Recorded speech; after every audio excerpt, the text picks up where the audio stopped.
Hello guys, good morning po sa inyo. Dito nga po pala kami sa circle.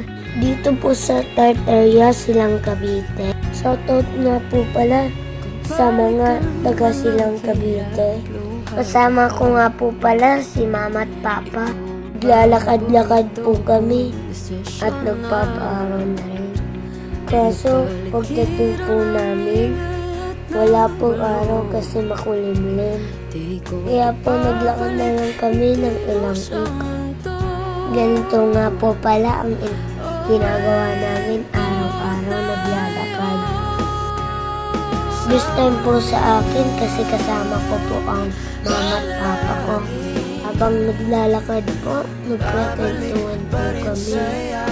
Kwentuhan po namin sa paulit-ulit lang. Pero kahit ganun po, sobrang saya ko po. Pupuntahan na po kami sa palengke. Bye-bye po.